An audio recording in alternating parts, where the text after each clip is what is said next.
Capítulo 6. El cazador vuelve a casa, vuelve a la colina.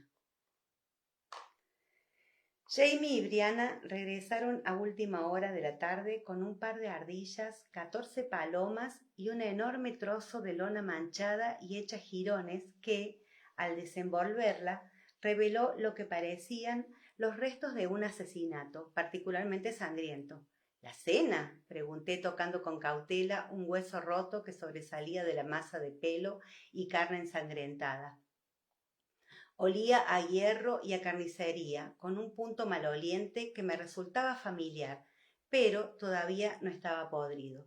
Sí, es que consigue sacar algo de ahí, Sassenach.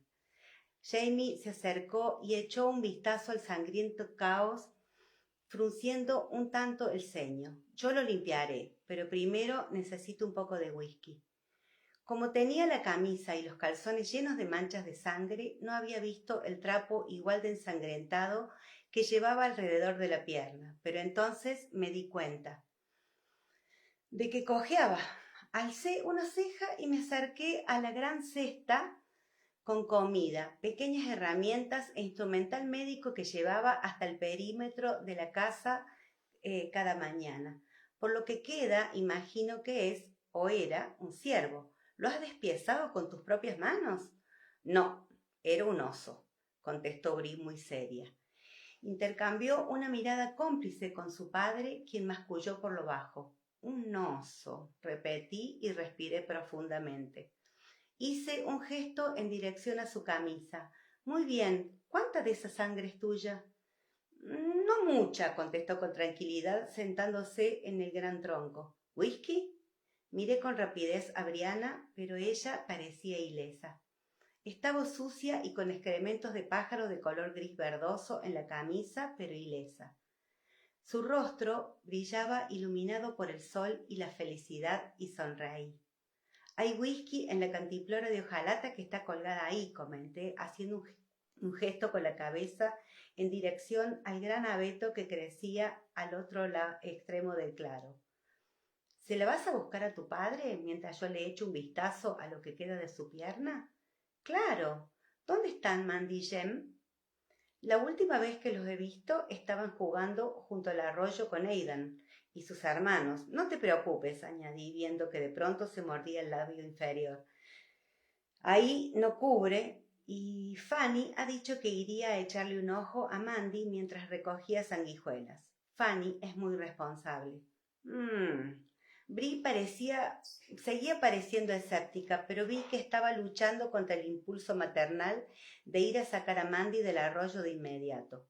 Ya sé que la conocía ayer por la noche, pero no estoy segura de recordar a Fanny. ¿Dónde vive? Con nosotros, dijo Jamie con seguridad. ¡Ay! Estate quieto, le ordené, abriéndole la herida de la pierna con los dedos para rociarla con la solución salina. No querrás morir de tétanos, ¿no? ¿Y qué harías si te dijera que sí, Sassenach? Lo mismo que estoy haciendo ahora mismo. Me da igual si quieres o no. No te voy a hacer caso. Entonces, ¿para qué me preguntas? Se apoyó en las palmas de las manos, estiró las dos piernas y miró a Brie. Fanny es una muchacha huérfana. Tu hermano la acogió bajo su protección. Brie se quedó cómicamente inexpresiva. ¿Mi hermano Willy?, preguntó vacilante. A menos que tu madre tenga más información, es el único hermano que tienes. Bueno, es el único hermano que tienes, le aseguró Jamie. Sí, William. Jesús, Sassenach, eres peor que el oso.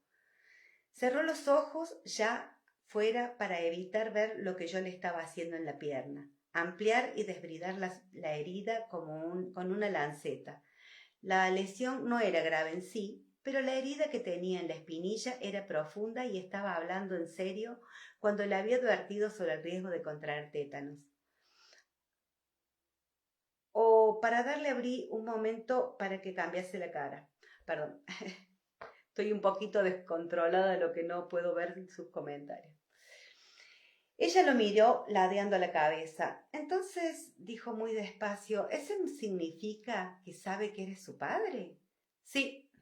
¿Y no le hace gracia? En sus labios se dibujó una media sonrisa, pero sus ojos y su voz destilaban comprensión. Probablemente no. Todavía, murmuré mientras le limpiaba la sangre de la tibia. Jamie resopló. Bree emitió una versión más femenina del mismo sonido y se fue a buscar el whisky. Jamie escuchó cómo se marchaba y abrió los ojos. «Todavía no has acabado, Sassenach». Advertí el ligero temblor de sus muñecas y me di cuenta de que se estaba sosteniendo sobre las palmas de las manos para ocultar que estaba temblando de cansancio. «Ya no te voy a hacer más daño», le aseguré. Al levantarme, posó la mano junto a la suya sobre el tronco y le rocé un poco los dedos. «Te la voy a vendar y después tendrás que quedarte un rato echado con el pie en alto». «No te quedes dormido, papá». La sombra de Brianna se cernió sobre él y se agachó un poco para darle la cantimplora. «Ian dice que va a traer a Rachel y a su madre a cenar con nosotros». Se agachó un poco más y le dio un beso en la frente. «No te preocupes por Willy», repuso. «Ya lo entenderá». «Sí, pero mi anhelo es que no espere a que yo haya muerto para hacerlo». Le dedicó una sonrisa ladeada para darle a entender que era una broma y alzó la cantimplora para brindar por ello. A pesar de sus protestas, llevé a Jamie hasta mi refugio médico y lo obligué a tumbarse con mi delantal doblado bajo la cabeza. «¿Has comido algo desde el desayuno?», le pregunté, colocándole la pierna herida sobre un pedazo de madera que cogí del montón de la leña. «Sí», contestó con paciencia. «Amy Higgins le dio a Brianna unas tortitas con queso y nos las comimos mientras esperamos a que se marchara el oso». «¿Crees que no me habría quejado ya si estuviera muerto de hambre?». «Ah», respondí sintiéndome un poco estúpida. «Bueno, sí, claro. Es solo que…». Le aparté el pelo de la frente. «Es solo que quería hacerte sentir mejor y lo único que se me ha ocurrido es darte de comer». Eso hizo que riera y se echó arqueando la espalda, hasta adoptar una postura más cómoda sobre la hierba pisoteada. Sí que es un gesto considerado, Sassenach, aunque a mí se me ocurre alguna otra cosa cuando haya descansado un poco. «Y Brianna dice que Ian y familia van a cenar». Volvió la cabeza y miró a lo lejos hacia las montañas, donde el sol se ponía lentamente por entre algunas nubes y les pintaba la tripa con suaves tonos dorados.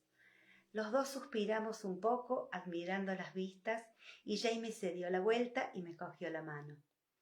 «Lo que quiero que hagas, Sassenach, es que te sientes un momento conmigo y me digas que no estoy soñando. ¿De verdad está aquí, ella, los niños y Roger Mack?». Le estreché la mano sintiendo la misma alegría que veía en su rostro. «Es real, están aquí. A decir verdad, están justo aquí». Me reí un poco porque estaba viendo a Brianna algo más abajo, dirigiéndose a los árboles que bordeaban el arroyo. Se había soltado el cabello y su melena se iba oscureciendo a medida que se internaba en las sombras, y se agitaba mecida por la brisa de la tarde mientras llamaba a los niños. «Pero sé a qué te refieres. Esta mañana Roger ha venido a verme y le he pedido que me dejara examinarle el cuello. Me he sentido como Tomás, el incrédulo. Ha sido tan raro tenerlo delante, tocarlo, y al mismo tiempo no me parecía extraño en absoluto». Le acaricié el reverso de la mano con el pulgar y noté las protuberancias de sus nudillos y la ligera aspereza de la cicatriz que tenía donde antes había estado su dedo anular. «Yo me siento así todo el tiempo, Sassenach», confesó con la voz un poco ronca. Me estrechó los dedos. «Siempre que me despierto al alba y te veo dormida a mi lado, me pregunto si eres real, hasta que te toco o te tiras un pedo». Aparté la mano y él se incorporó y se sentó apoyando los codos en las rodillas. «¿Y cómo se encuentra Roger Mack?», preguntó ignorando mi mirada de odio. «¿Crees que recuperará la voz algún día?». «No lo sé», admití, «pero deja que te cuente lo que me ha explicado acerca de un hombre llamado Héctor McEwan». Me escuchó con mucha atención, moviéndose con Perdón. Me escuchó con mucha atención, moviéndose solo para espantar las nubes de mosquito. ¿Tú has visto algo parecido alguna vez, Anigian? Me preguntó cuando terminé. ¿Una luz azul como la que ha mencionado? Sentí un ligero escalofrío que no tenía nada que ver con el aire fresco. Desvié la mirada hacia un pasado enterrado, o un pasado que había intentado enterrar. Bueno, sí, reconocí y tragué saliva. Pero cuando ocurrió pensaba que estaba alucinando, y es posible que fuera así. Estoy bastante convencida de que me estaba muriendo, y la muerte inminente puede alterar las percepciones de una persona. Así es, convino con sequedad, pero eso no significa que lo que ves cuando estás en ese estado no sea real. Me miró fijamente como pensativo. No hace falta que me digas, prosiguió en voz baja tocándome el hombro, que no hay ninguna necesidad de volver a experimentar esas cosas por propia voluntad, si no vuelven. No, respondí, quizás demasiado rápido. Carraspeé y me enfrenté a los recuerdos con decisión. No lo haré, pero tenía una infección grave y el maestro Raymond no lo estaba mirando, pero noté que levantaba la cabeza de golpe al escucharme mencionar ese nombre. Él me curó. No tengo ni idea de cómo lo hizo y yo no estaba pensando con claridad. Pero vi. Me froté el antebrazo despacio y lo vi de nuevo. Era azul. El hueso de mi brazo. No era un azul intenso, no era como ese, gesticulé en dirección a las montañas, donde el cielo del crepúsculo que se extendía por encima de las nubes se había teñido del color de la espuela de caballero. Era un azul pálido, muy suave, pero sí que en realidad brillar no es la palabra adecuada, pero estaba vivo. Y lo había estado, y yo había sentido cómo ese azul se extendía desde mis huesos y se propagaba por mi interior. Y noté que estallaban los microbios de mi cuerpo, muriendo como estrellas. Al recordar aquella sensación se me erizó el vello de los brazos y la nuca y volvió a provocarme una extraña impresión de bienestar, como la que se experimenta al remover la miel caliente. El aullido salvaje que se oyó en el bosque de más arriba estropeó el momento y Jamie se volvió sonriendo. ¡Ah! Ahí viene el pequeño Oggy. Cuando grita parece un puma. Me puse de pie, sacudiéndome las briznas de la hierba de la falda. Creo que es el niño más ruidoso que he visto en mi vida. Como si el grito hubiese sido una señal, oí unos aullidos procedentes de la hondonada de más abajo y un grupo de niños emergieron de entre los árboles que había junto al arroyo, seguidos de Bree y Roger, que avanzaban lentamente, mirándose el uno al otro, enfrascados en lo que parecía una conversación seria. «Voy a necesitar una casa más grande», comentó Jamie reflexivo. Sin embargo, antes de que pudiera profundizar en esa cuestión tan interesante, los Murray aparecieron en el camino que descendía de la parte este del cerro. Rachel llevaba en brazos a Oggy, que bramaba por encima de su hombro, e Ian la seguía con un gran cesto tapado. «¿Y los niños?», le preguntó Rachel a Jamie, pasándole a Oggy a su padre. Jamie se levantó sonriendo e hizo un gesto con la cabeza en dirección al claro de más abajo. «Ahí los tienes, Anigian». Jem, Mandy y Germaine se habían separado de sus compañeros y en ese momento avanzaban tras Bree y Roger, empujándose amigablemente entre ellos. «Oh», dijo Rachel con voz baja, y vi que se dulcificaban sus ojos color avellana. «Oh, Jamie, tu hija se parece mucho a ti, y su hijo también». «Ya te lo comenté», le recordó Ian sonriéndole, y ella le posó la mano en el brazo y se le estrechó. «Tu madre...» Rachel negó con la cabeza, incapaz de pensar en nada que pudiera describir lo bastante bien el estado emocional de Jenny. «Bueno, dudo que se desmayara», contestó Jamie levantándose con cautela. «Ya había visto a la muchacha en una ocasión, aunque no conoce a los niños. Pero, ¿dónde está?» Miró hacia el camino que se internaba en el bosque como esperando a que su hermana se materializara allí mientras él hablaba. Esta noche se va a quedar en casa de los McNeil, explicó Rachel y dejó a Oggy en la hierba donde el bebé retozó con alegría. Ella y Cristina McNeil se hicieron muy amigas mientras cosíamos y Cristina nos ha dicho que su marido se ha ido a Salisbury y que la asustaba pensar siquiera en pasar la noche sola, ya que en su casa está muy lejos del pueblo más cercano. Asentí al escucharlo. Cristina era muy joven, recién casada, era la tercera esposa de Richard McNeil y había venido de Campbellton, cerca de Cross Creek. La noche en las montañas era muy oscura y estaba llena de cosas invisibles. Qué considerada ha sido Jenny, opiné.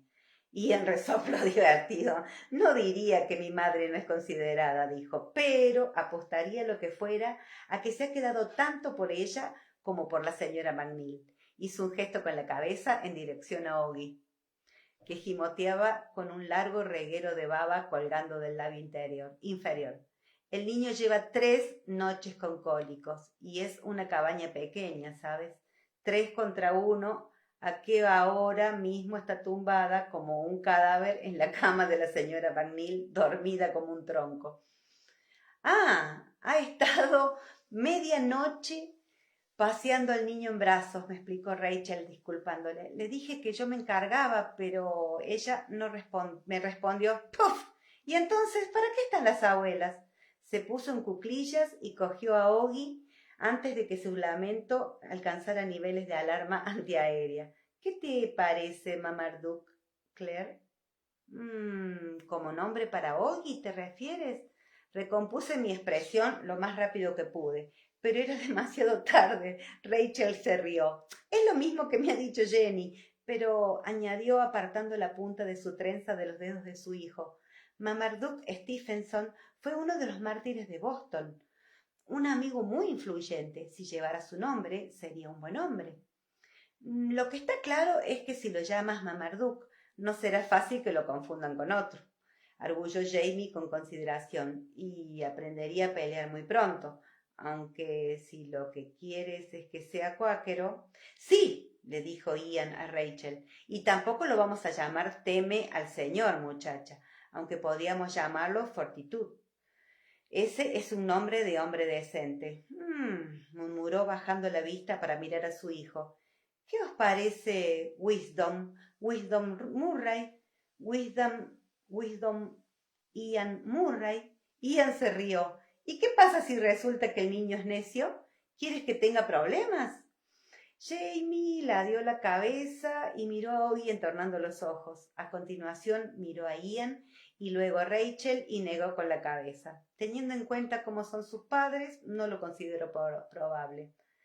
Aunque, ¿has pensado en hacerle ese honor a tu padre, Rachel? ¿Cómo se llamaba? Mordecai, contestó. Quizá no para un primer nombre, pero... Miré hacia el fuego que se había reducido a una ondulante transparencia rojiza a la escasa luz del día. Ian, ¿podrías atizar un poco el fuego? Voy a cocinar las palomas en las brasas y después... Miré hacia la heladera y conté las cabezas que se acercaban. Los hijos de los Higgins se habían separado y se habían marchado a su cabaña a cenar, por lo que eso nos dejaba conté rápidamente con los dedos, 7 adultos, 4 niños, y yo tenía una gran olla de lentejas con verduras y jamón que llevaba hirviendo desde el mediodía. Brie había despellejado y limpiado las ardillas que había traído. Quizás lo mejor que podía hacer era trocearlas y meterlas en la olla. Y después... Os hemos traído algo más para cenar, Claire. Rachel señaló con la cabeza la cesta que llevaba sobre el brazo. No, Oggy, no debes estirarle el pelo a mamá. Podía asustarme y dejarte caer en el fuego. Y eso sería una lástima, ¿verdad? Me reí al escuchar esa amenaza tan propia de los cuáqueros. Pero Oggy soltó casi toda la trenza de su madre y se metió el puño en la boca mientras me miraba pensativo. Ven aquí, dije cogiéndolo. Tienes que conocer a tus primos, pequeño Oglethorpe. A Jamie no le dolía mucho la pierna, pero la tenía moratada y sensible, así que se sentó en el tronco que había junto a la consulta improvisada de Claire y descansó mientras observaba a su familia que se afanaba preparando la cena. Brianna se estaba ocupando del ciervo troceado y vestía las prendas para cazar que él le había prestado. Observó orgulloso la seguridad con la que manejaba el cuchillo y el movimiento poderoso de sus hombros al trabajar.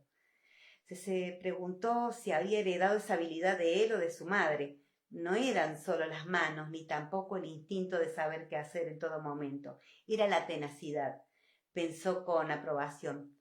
Saber reconocer lo que había que hacer en cada momento sin cuestionarlo. Miró a Roger, que estaba cortando leña con el pecho descubierto y sudando. Ese muchacho sí que tenía preguntas y probablemente las tendría siempre. Aunque a Jamie le pareció percibir una nueva determinación en él, la había necesitado. Claire dijo que pretendía seguir siendo pastor. Eso estaba bien, las personas precisaban que alguien se ocupara de sus almas y era evidente que Roger necesitaba algo que hacer. Según comentó Claire, él había dicho que lo pensaría y tomaría una decisión. Pero Brianna, ¿qué clase de vida llevaría allí?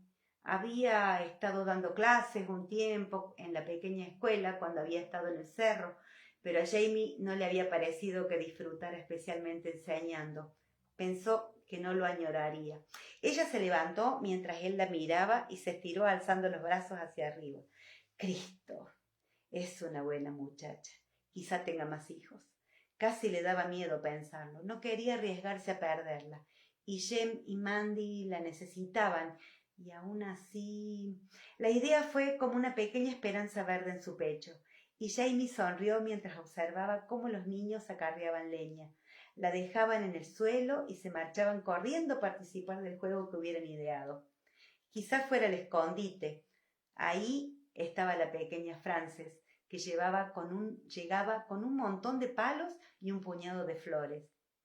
Había perdido la cofia y llevaba los rizos negros sueltos por un lado, colgando sobre el hombro. Tenía el rostro sonrosado debido al esfuerzo y sonreía. Jamie se alegró de verlo. Algo le hizo cosquillas en la pierna, colándose en sus pensamientos. Había una cosita verde que parecía una espada minúscula posada en su rodilla reflexionada. Jamie acercó la mano con cuidado, pero el insecto no le tenía miedo y no se marchó volando, y tampoco reaccionó tratando de arrastrarse hasta sus orejas o su nariz, como hacían las moscas. Dejó que le tocara el trasero y se limitó a mover las antenas con cierto fastidio, pero cuando intentó acariciarle la espalda, saltó de su rodilla con la agilidad de un saltamontes y aterrizó en el borde del botiquín de Claire, donde pareció que se detenía a evaluar su situación. No lo hagas, le advirtió al insecto en gaélico. Terminarás convertido en tónico o en algún polvo. No sabía si el animalito lo estaba mirando, pero pareció pensar en lo que le había dicho, dio otro asombroso salto y desapareció. Fanny le había llevado a Claire alguna planta y ésta estaba examinando las hojas con mucho interés y le explicaba para qué podía utilizarse. Fanny sonreía encantada de resultar útil. Se conmovió al verla. La niña estaba muy asustada cuando Willy la llevó con ellos y no era de extrañar, pobrecilla. Había un lugar más frío en su corazón donde vivía su hermana Jane. Dijo una pequeña plegaria por el descanso del alma de Jane y tras meditarlo un instante, otra por Willy. Siempre que pensaba en Jane, la veía en su mente sola y abandonada en la noche oscura, con el rostro completamente blanco, muerta a la luz de su única vela. Se había quitado la vida y la iglesia decía que estaba condenada. Pero él, de todas formas, rezaba con terquedad por su alma. No se lo podían impedir. Tina Fash Aleanan, pensó, imaginando que le hablaba con ternura. Yo cuidaré de Frances por ti y quizá vuelva a verte en el cielo algún día. No tengas miedo. Esperaba que alguien cuidara de William por él. Por espantoso que le resultara el recuerdo de aquella noche, Jamie lo conservaba y lo rememoraba de manera deliberada. William había había acudido a él para pedirle ayuda y Jamie lo valoraba mucho. La sensación de estar con él, persiguiendo una causa perdida una noche lluviosa y peligrosa, compartiendo la desolación junto a la luz de aquella vela, pero ya era demasiado tarde. Aunque un recuerdo espantoso, no quería olvidarlo. Mamá Aid pensó cuando su madre le vino de pronto a la mente. Cuida de mi pequeño, ¿quieres?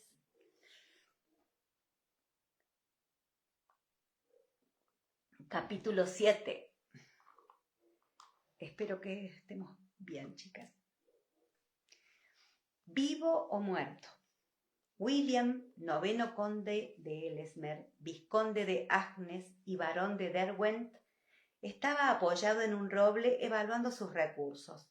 En ese momento consistían en un caballo bastante bueno, un estupendo vallo oscuro con el morro blanco que, según le había dicho a William su anterior propietario, respondía al nombre de Bartolomeu, y una bolsa de lona que contenía una cantidad de comida descorazonadoramente escasa, media botella de cerveza rancia, un cuchillo decente y un mosquete que podría utilizar de verse en algún apuro para golpear a alguien, pues tratar de dispararlo sin dudas le arrancaría la mano, la cara o ambas cosas. También tenía 3 libras, 7 chelines, 2 peniques y un puñado de monedas pequeñas y fragmentos de metal que en algún momento podían haber sido monedas. Beneficios del efecto colateral de haber conocido de pasada a una unidad de la milicia americana con la que se había encontrado en una taberna de carretera.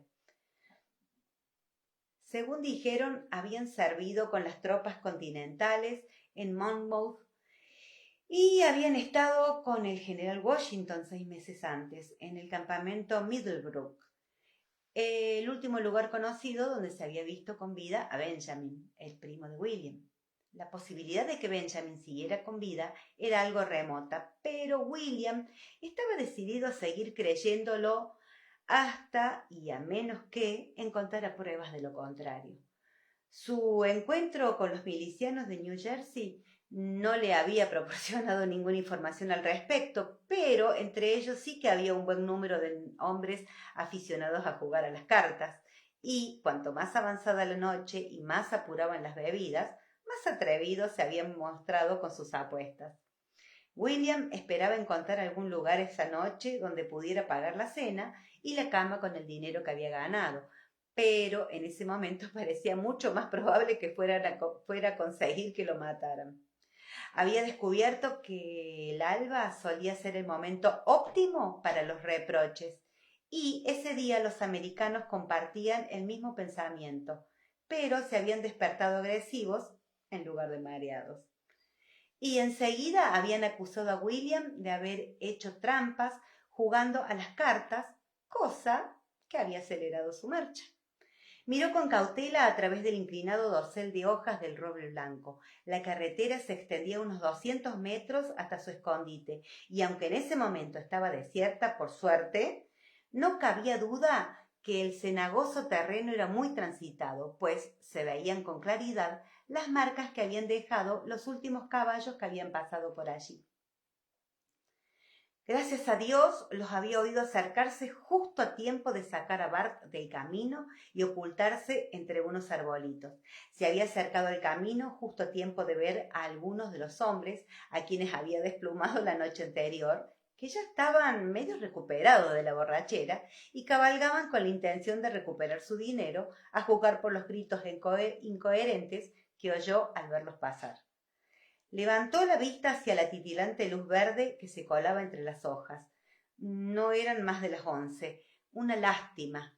No le parecía apropiado volver a la taberna, donde sin duda los demás milicianos estarían despertando, y no tenía ni idea de lo lejos que estaba el siguiente pueblo. Cambió de postura y suspiró. No le gustaba estar debajo de un árbol, y menos, advirtió, de uno que tenía el tamaño y la forma perfectos para ahorcar a un hombre. pero tendría que quedarse allí hasta que los tipos que lo perseguían se cansaran y se marcharan en dirección opuesta.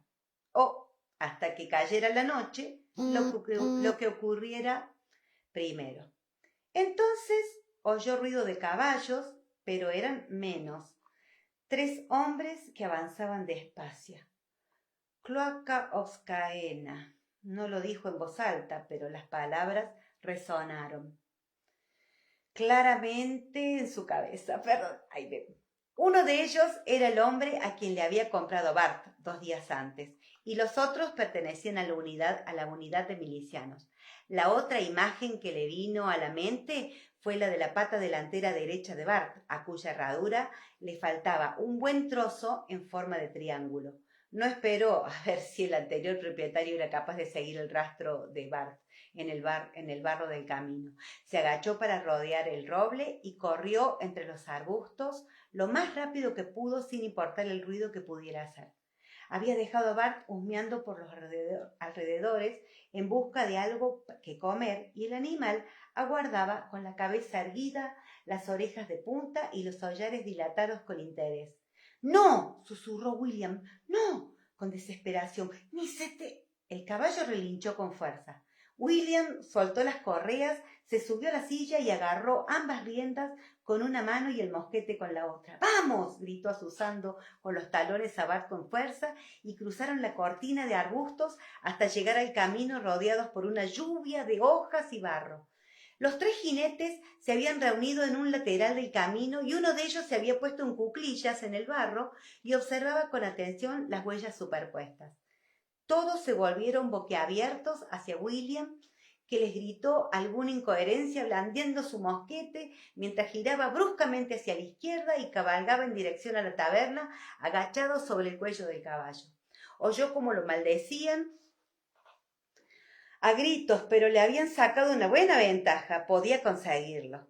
En cuanto a lo que podía ocurrir si lo hacía, eso no importaba, no podía hacer otra cosa. No le gustaba la idea de quedarse atrapado entre 2 grupos de jinetes hostiles. Bart tropezó, resbaló en el barro y se desplomó, y William salió disparado por encima de su cabeza y aterrizó de espalda con un sonoro ¡plaf! Que lo dejó sin aire en los pulmones y le arrancó el mosquete de la mano. Los jinetes lo alcanzaron antes de que pudiera recordar cómo se respiraba. Le daba vueltas la cabeza y lo veía todo borroso. 2 de los tipos lo arrastraron hasta levantarlo y William se quedó suspendido entre ellos, con la sangre rugiéndole en los oídos, vibrando impotente de rabia y miedo, abriendo y cerrando la boca como una carpa dorada. No se molestaron en amenazarlo. El anterior propietario de Bart le dio un puñetazo en la cara y los otros lo soltaron y lo dejaron caer de nuevo al barro. Notó que unas manos les desvalijaban los bolsillos y le quitaban el cuchillo del cinturón. Oyó que Bart resoplaba cerca de él y pateaba un poco cuando uno de los hombres tiraba de la silla. —¡Oye, deja eso! —gritó el anterior dueño de Bart, poniéndose en pie. —Ese caballo es mío y la silla también, maldito seas.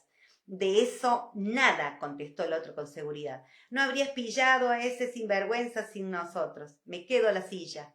Olvídalo, Lowell. Deja que se quede el caballo. Nosotros nos repartiremos el dinero. William supo que el tercer hombre había golpeado a Lowell para dejarle clara su opinión, pues se oyó un sustancioso bofetón y un grito de indignación. De pronto recordó cómo se respiraba y empezó a verlo todo con más claridad.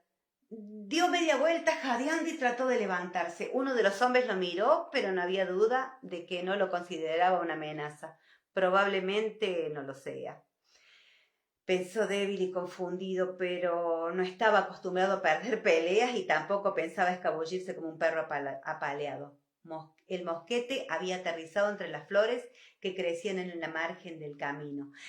Se limpió la sangre del ojo, se levantó, cogió el arma y golpeó al antiguo propietario de Bart en la cabeza. Lo había pillado a punto de subirse al caballo y al caerse se le quedó el pie enganchado en el estribo. El animal se asustó y reculó protestando con un relincho, y los hombres que estaban ocupados repartiéndose el dinero de William se volvieron alarmados.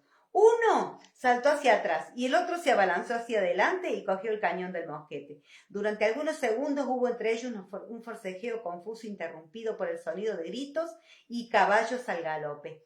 William, distraído, miró alrededor y vio que se les echaba encima, a toda velocidad, el grupo de jugadores más numeroso de la noche anterior. Soltó el mosquete y brincó con la intención de aterrizar en la hierba que crecía en la margen de la carretera. ¿Lo habría conseguido? Si Bart, asustado por la avalancha y por el peso muerto que seguía colgando de su estribo, no hubiera elegido justo ese momento para ir precisamente hacia el mismo lugar. 450 kilos de carne de caballo, presa del pánico, hicieron volar a William por la carretera, donde aterrizó boca abajo. El suelo temblaba a su alrededor y no pudo hacer otra cosa que protegerse la cabeza y rezar. Hubo un montón de salpicones, gritos y golpes. William recibió una patada en las costillas y un estremecedor golpe en la nalga izquierda mientras la refriega. ¿Por qué se pelean?, pensó un tanto confuso. Le pasaba por encima y entonces empezaron los disparos. No lo tenía muy fácil para mejorar su posición. Permaneció tendido en la carretera, tapándose la cabeza con los brazos, mientras los hombres gritaban y maldecían alarmados. Se acercaban más caballos a galope y el tiroteo de los mosquetes colisionaba por encima de él. ¿Tiroteo?, pensó de pronto. ¿Por qué eso es lo que era? Y dio media vuelta y se incorporó asombrado de ver a una compañía de la infantería británica. Algunos habían cercado con mucha eficiencia a los hombres que pretendían huir y otros recargaban sus mosquetes con idéntica pericia. Además, había 2 oficiales a caballo supervisando la escena con gran interés. William se limpió el barro de los ojos y fijó la mirada en los oficiales. Cuando estuvo razonablemente convencido de que no conocía a ninguno de ellos, se relajó un poco. No estaba herido, pero el impacto que se había llevado tras colisionar con Bart lo había dejado desorientado y dolorido. Se quedó allí sentado en medio de la carretera, respirando y esperando a que su cerebro retomase las buenas relaciones con el resto de su cuerpo. El altercado, como tal, había terminado. Los soldados habían cercado a la mayoría de los hombres con los que había estado jugando a las cartas y les habían reunido amenazándolos con sus bayonetas en un pequeño grupo donde un joven corneta les estaba atando las manos a la espalda.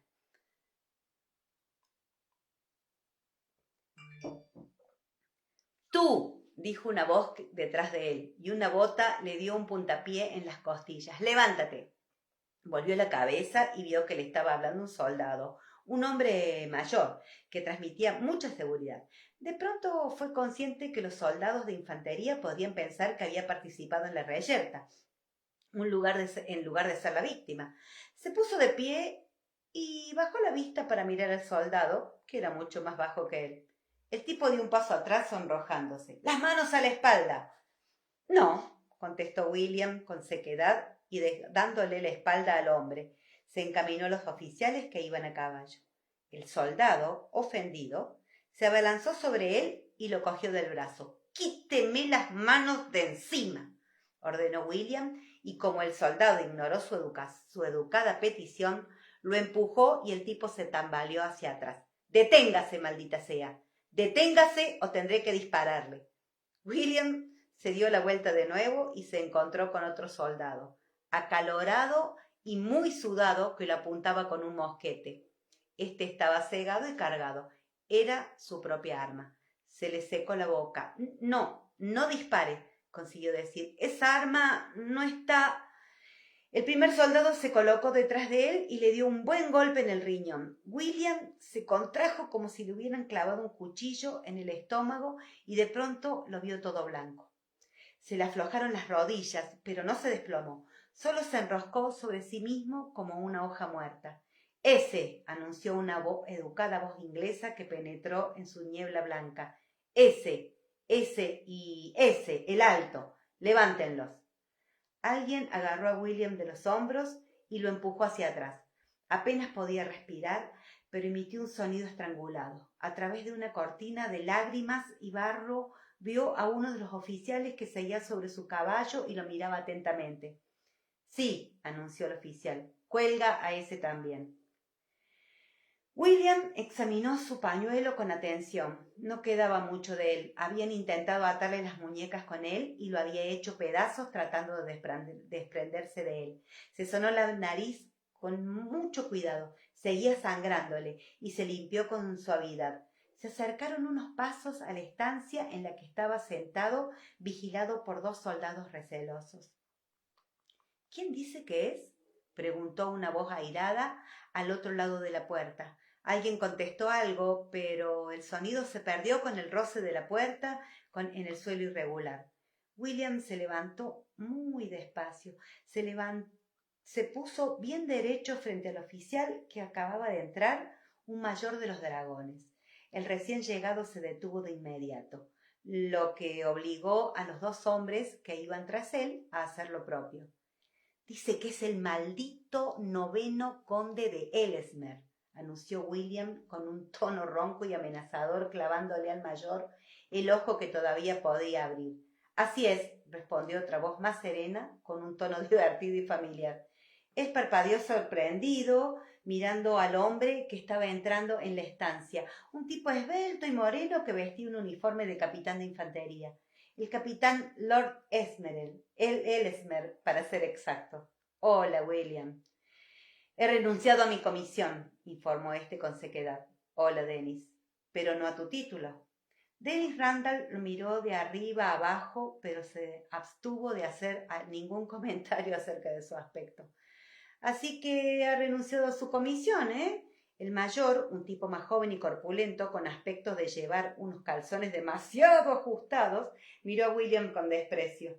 Imagino que para poder cambiar de bando y unirse a los rebeldes, ¿no? William respiró profundamente un par de veces para evitar decir alguna impertinencia. No, contestó con un tono hostil. Claro que no, corroboró Dennis, reprendiendo con amabilidad al mayor. Después se volvió a William. Y, como es lógico, viajabas con una compañía de milicianos americanos porque... Yo no viajaba con ellos, explicó William, y consiguió no añadir un maldito imbécil al final de la frase. Me topé con esos caballeros anoche en una taberna y les gané una cantidad generosa de dinero jugando a las cartas.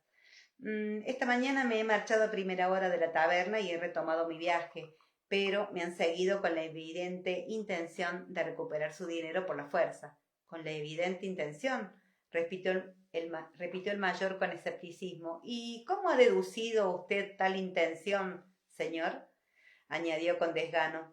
Yo diría que ser perseguido y golpeado es indicio más que suficiente, intervino Dennis. Siéntate, Ellesmere. Estás ensuciando el suelo de sangre. ¿Y han llegado a quitarte el dinero? Se sacó un gran pañuelo blanco de la manga y se lo dio a William. Sí, además de todo lo que llevaba en los bolsillos. No sé qué ha sido de mi caballo. Se presionó el labio partido con el pañuelo. Podía oler la colonia de Randall en la tela a pesar de tener la nariz hinchada. La auténtica de Cologne, que olía a Italia y a sándalo.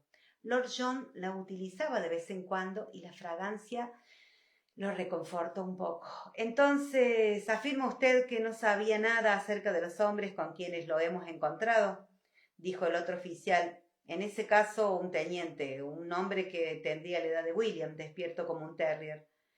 El mayor lo miró con ojeriza, aclarándole que no creía que necesitara ayuda para interrogar a William, pero el teniente no le estaba prestando atención.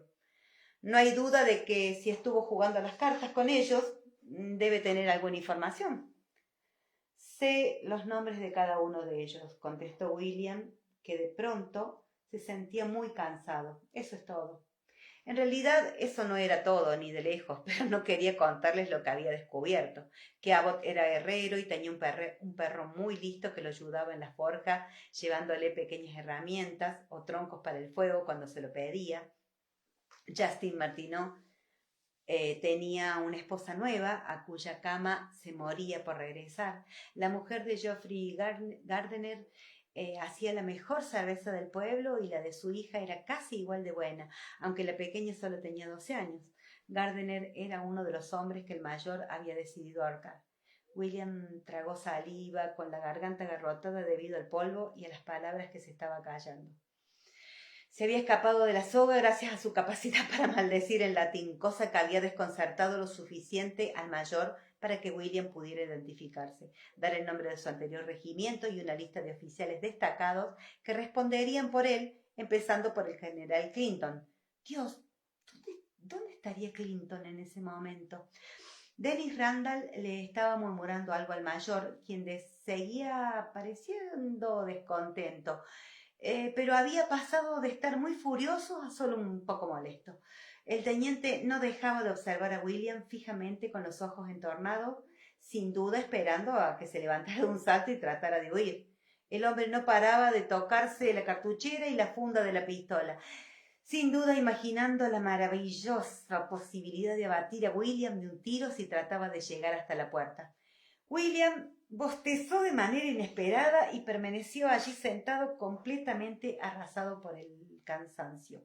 En ese momento no le importaba lo que pudiera pasar a continuación. Le sangraban los dedos y había dejado manchas en la madera desgastada de la mesa y las estaba mirando absorto, sin prestar ninguna atención a lo que se decía, hasta que uno de sus maltrechos oídos distinguió la palabra informador. Cerró los ojos. No, solo no. Pero a su pesar volvió a prestar atención. Las voces se alzaban, solapaban, se interrumpían las unas a las otras. Pero ahora William estaba prestando atención y se dio cuenta de que Dennis estaba intentando convencer al mayor de que él, William, estaba trabajando como espía, reuniendo información de los grupos de milicianos americanos como parte de un plan para secuestrar a George Washington. El mayor parecía tan sorprendido como William de escuchar aquello. Dejó de oír lo que decían cuando el mayor le dio la espalda y se inclinó hacia Dennis para susurrarle algunas preguntas. El maldito Dennis ni siquiera se inmutó, pero bajó la voz con respeto. ¿Dónde diantres estaba George Washington? No podía estar ni a 300 kilómetros a la redonda, ¿no? A excepción de la batalla de Monmouth Courthouse, lo último que William sabía de Washington era que estaba haciendo el ganso por las montañas de New Jersey, el último lugar donde se había visto a su primo Benjamin con vida. Se oyeron ruidos en el exterior de la taberna. Bueno, se habían oído durante todo el tiempo, pero eran los sonidos incoherentes de hombres reunidos a la fuerza, órdenes, pisadas, protestas. Ahora los ruidos adoptaron un carácter más organizado y William reconoció los sonidos clásicos de la partida, una voz autoritaria, dando permisos a las tropas para que se retirasen, hombres que se alejaban en bloque pero no eran soldados. No había ninguna orden en la forma en que arrastraban los pies y en los murmullos que oía más allá del sonido más cercano de la discusión de Dennis con el mayor, como se llamara. No tenía ni idea de lo que estaba ocurriendo, pero no sonaba en absoluto una ejecución oficial. William había asistido a una de esas ocasiones 3 años antes, cuando un capitán americano llamado Hale había sido ejecutado por espía. No había comido nada para desayunar y le vino el sabor de la bilis a la boca cuando la palabra le cayó en el estómago, como una bola de plomo frío. Gracias, Dennis Randall, pensó y tragó saliva. Hubo un tiempo en que consideró a Dennis un amigo y aunque se había desengañado de esa idea 3 años atrás, cuando Dennis desapareció de repente de Quebec, dejando a William con la nieve hasta el cuello y sin propósito, nunca había imaginado que ese hombre podría utilizarlo como herramienta sin ningún miramiento. Pero ¿con qué fin? Dennis pareció salirse con la suya. El mayor se volvió y observó a William con los ojos entornados. A continuación negó con la cabeza, dio media vuelta y se marchó seguido de ese teniente suyo tan poco obediente. El capitán se quedó allí plantado, escuchando cómo sus pasos se alejaban escaleras abajo. Después respiró hondo. Se acomodó la casaca, se sentó frente a William. ¿Esto no es una taberna?, preguntó William antes de que Dennis pudiera hablar. Así es, le aseguró alzando una de sus negras cejas. Pues consígueme algo para beber antes de que empieces a contarme qué diantre acabas de hacer conmigo. La cerveza estaba buena y William se sintió mal por Geoffrey Gardiner, pero no podía hacer nada por aquel hombre. Bebió sediento, ignorando el ardor que le provocó el alcohol en el corte que tenía en el labio, y empezó a sentirse un poco mejor. Dennis había estado dando cuenta de su propia cerveza con idéntica fruición, y por primera vez William disponía de la suficiente serenidad como para fijarse en la espesa capa de polvo que cubría los puños de Dennis y en la suciedad de la tela. Había viajado varios días sin descanso. De pronto se preguntó si la oportuna aparición de Dennis no había sido una casualidad, pero si no era así, ¿por qué? ¿Y cómo? El capitán apuró la taza y la dejó. Tenía los ojos cerrados y la boca medio abierta en una expresión de momentánea satisfacción. Después suspiró, se sentó más derecho, abrió los ojos y se puso manos a la obra. Ezequiel Richardson, dijo, ¿cuándo fue la última vez que lo viste? Eso no era lo que esperaba. William se limpió la boca con la manga muy despacio y alzó la ceja y la taza vacía en dirección a la mesonera, que se llevó ambos recipientes y desapareció escaleras abajo. ¿La última vez que hablamos?, contestó, una semana o dos antes de Monmouth. Hará quizás un año, pero no hablé con él. ¿Por qué? Le molestaba oír siquiera el nombre de Richardson. Ese hombre lo había enviado deliberadamente, según Dennis recordó, a los pantanos de Dismal, con la intención de que los rebeldes lo secuestraran o lo asesinaran en la ciudad de Dismal. William había estado a punto de morir en el pantano, y el hecho de oír ese nombre hizo que se pusiera bastante tenso. Ha cambiado de chaqueta, comentó Dennis con franqueza.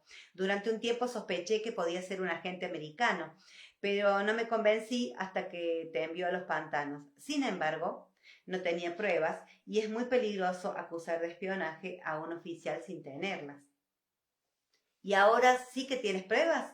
Dennis le lanzó una mirada incisiva. Ha abandonado el ejército. Debería añadir que lo ha hecho sin tener la decencia de dimitir. Y se presentó en Savannah, en invierno, afirmando que era un mayor del ejército continental. ¿Crees que eso puede considerarse prueba suficiente? Y si lo es, ¿entonces qué? ¿Hay algo para comer en este sitio? No he desayunado. Dennis lo miró con atención. Después se levantó sin decir nada y bajó la escalera supuestamente en búsqueda de comida. La verdad era que William se sentía un poco mareado, pero también quería disponer de cierto tiempo para asimilar aquella revelación. Su padre conocía un poco a Richardson. Así era como William había empezado a aceptar pequeñas misiones de inteligencia para él. El tío Hal había pensado, como la mayoría de los soldados, que la inteligencia no era una actividad adecuada para un caballero, pero su padre no había demostrado ninguna reserva al respecto. También había sido su padre quien le había presentado a Dennis Randall, que en aquel momento se hacía llamar Randall Isaacs.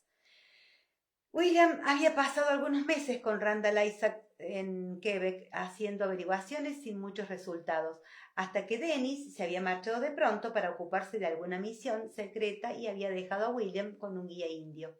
No cabía duda de que Dennis era... Por primera vez William pensó que Dennis era un espía y que su padre tal vez lo hubiera sido. Se llevó una mano a la sien con el propósito de deshacerse de esa idea, pero no lo consiguió. Savannah, invierno. El ejército británico se había hecho con la ciudad a finales de diciembre. William había estado allí poco después y tenía buenos motivos para recordarle. Se le agarró toda la garganta. Jane. Oyó unas voces en la planta inferior y las pisadas de Dennis que regresaba. William se tocó la nariz, que la tenía dolorida e hinchada, pero había dejado de sangrar. Dennis entró con una sonrisa tranquilizadora en los labios. Ahora traen la comida y también más cerveza, a menos que necesites algo más fuerte. Miró a William con atención. Tomó una decisión y dio media vuelta. Iré a buscar un poco de brandy. Eso puede esperar. ¿Qué relación tiene Ezequiel Richardson con mi padre, si es que existe alguna? Preguntó de golpe. Eso paralizó a Dennis, pero solo un instante. Se aproximó a la mesa y se sentó muy despacio mientras miraba a William con una evidente expresión calculadora. Estimaciones. William podía incluso ver cómo los pensamientos pasaban por la mente del capitán, pero no sabía cuáles eran. Dennis respiró profundamente y posó ambas manos sobre la mesa con las palmas hacia abajo como preparándose. ¿Qué te hace pensar que pueda tener algo que ver con Lord John? Él, y me refiero a Lord John, conoce a ese tipo. Richardson fue a buscarlo para sugerirle que yo intentara recabar información que pudiera resultar de interés. Entiendo, respondió Dennis con mucha sequedad. Bueno, si eran amigos, debería decir que dicha relación ya no existe entre ellos. Por lo visto, han oído a Richardson profiriendo acusaciones contra tu padre, aunque parece ser que ha decidido no llevarlas a cabo. Todavía, añadió con delicadeza, ¿qué clase de amenazas? Al escuchar aquello, un brote de airada alarma reptó por la espalda de William y la sangre le ardió dolorosamente. Estoy seguro de que son infundadas, empezó a decir Dennis. William hizo ademán de levantarse. Dímelo, maldita sea, o te arrancaré la nariz de un puñetazo. Alargó los puños hinchados en esa dirección, con esa intención, y Dennis arrastró el banco hacia atrás y se levantó de un salto. Estoy dispuesto a hacer ciertas concesiones por tu condición, Ellesmer, dijo mirando a William con la firme expresión que emplea la gente para hacer frente a un perro cuando intenta morderla. Pero William hizo un sonido gutural. Dennis dio un paso involuntario hacia atrás. Está bien, exclamó Richardson. Richardson amenazó con hacer público que Lord John es un sodomita. William parpadeó y se quedó paralizado durante un instante. Incluso le costó entender la palabra por un segundo, y entonces todo encajó, pero la aparición de la mesonera evitó que pudiera decir nada. Era una muchacha rolliza, visca de un ojo y con aspecto de estar muy cansada, que llevaba una bandeja enorme llena de comida y bebida. El olor a carne asada, vegetales con mantequilla y pan recién hecho le irritó las membranas de la nariz, pero hizo que su estómago se retorciera con una urgencia repentina, aunque no con la suficiente como para que olvidara lo que acababa de decirle Randall, y William se levantó, se despidió de la chica y cerró la puerta de la estancia tras ella antes de volverse hacia Dennis. ¿Un qué? Eso es. William hizo un gesto general para indicar su absoluta incredulidad. Pero si estuvo casado, por amor de Dios. Eso tengo entendido, con la alegre viuda de un general escocés rebelde. Pero no hace mucho de eso, ¿no? Dennis Randall le gozó una sonrisita, cosa que molestó mucho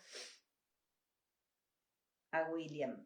No me refiero a eso, exclamó. Y no estaba, lo que quiero decir es que el maldito escocés no estaba muerto. Fue una especie de error. Mi padre estuvo casado durante años con mi madre, con mi madrastra. Una dama del distrito de los lagos, resopló enfadado y se sentó. Richardson no puede perjudicarnos chismorreando esas falsedades. Dennis frunció los labios y expiró un poco. William, dijo con paciencia, es probable que las habladurías hayan matado a más hombres que los mosquetes. ¡Tonterías! Dennis sonrió un poco y admitió la exageración, encogiéndose ligeramente de hombros.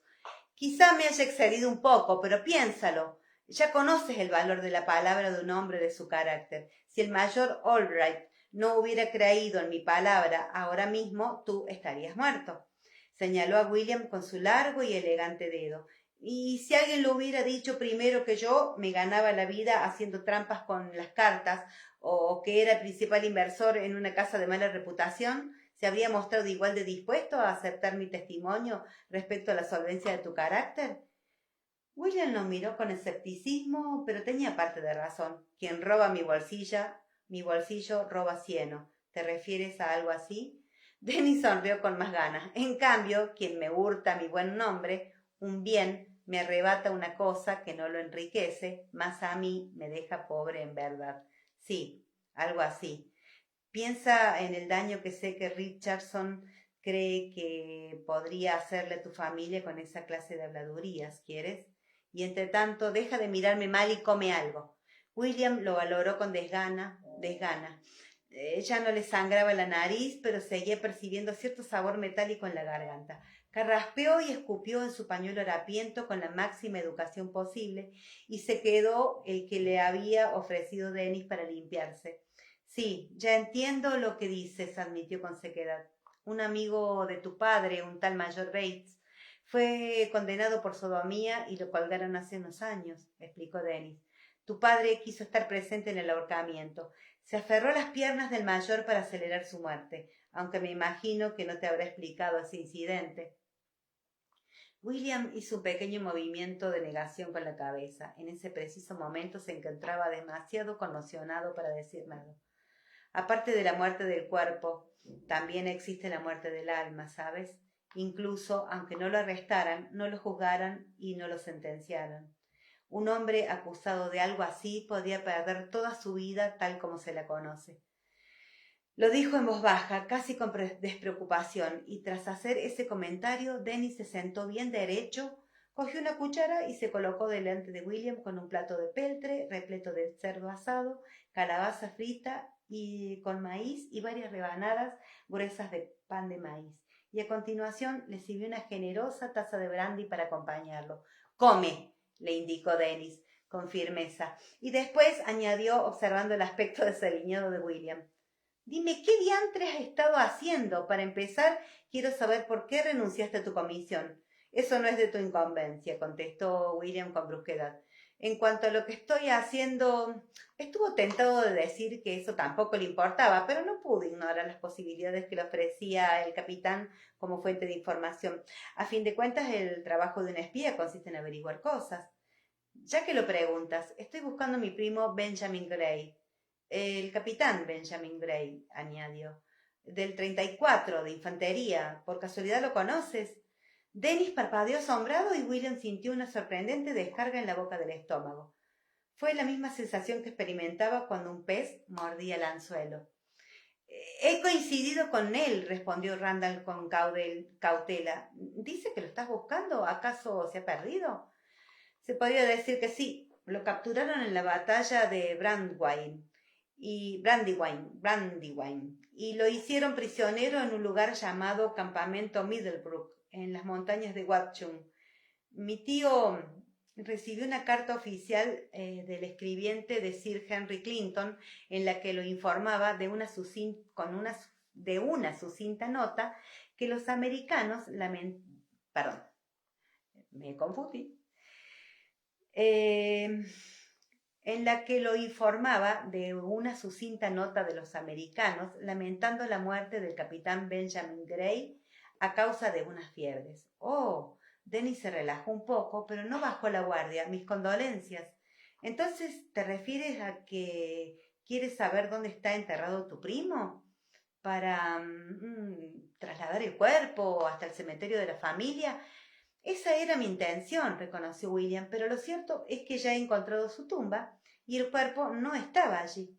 De repente lo asaltó el breve recuerdo de aquella noche en las montañas de Watchung y se le puso la piel de gallina en los antebrazos, el barro frío y húmedo en los pies y la lluvia empapándole de ropa, las ampollas esponjosas en las palmas de la mano y el olor a muerte que emanaba de la tierra cuando de pronto había rozado un hueso con la pala. Apartó la vista tanto de Denis como del recuerdo, pero había otra persona. ¡Cielo santo! Denis alargó el brazo automáticamente en busca de su taza y al hallarla vacía se estremeció un poco para deshacerse de la imagen y a continuación cogió la botella de brandy. ¿Estás seguro? Es decir, ¿cuánto tiempo?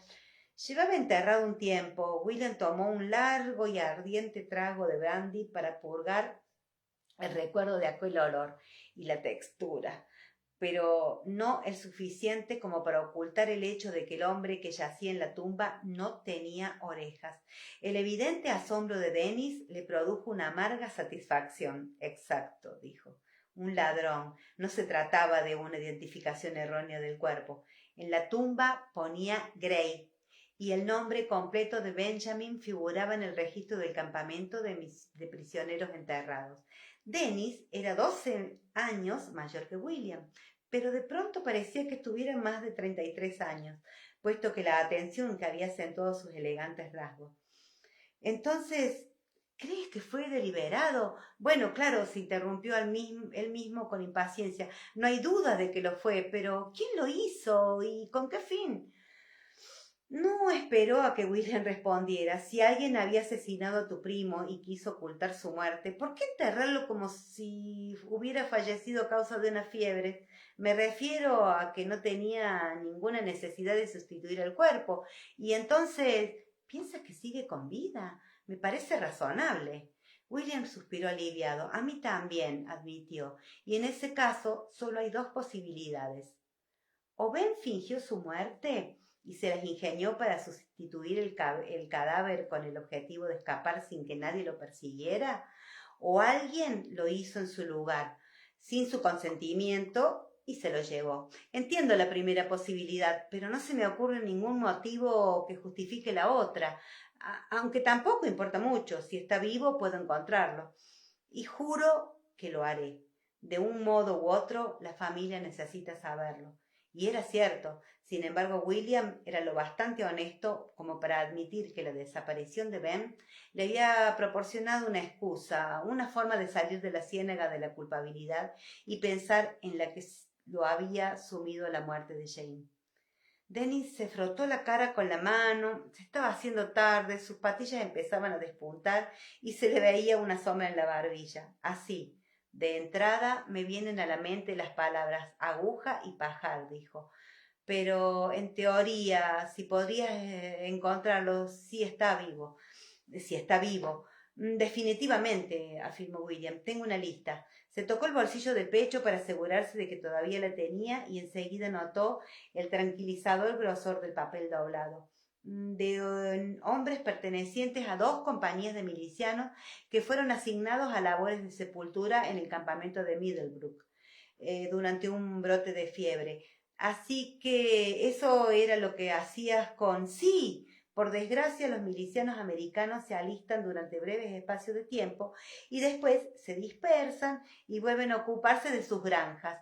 Una de las compañías era de Carolina del Norte y la otra de Virginia, pero los hombres de la pasada noche no eran... Guardó silencio un momento al recordar. Los hombres de la pasada noche...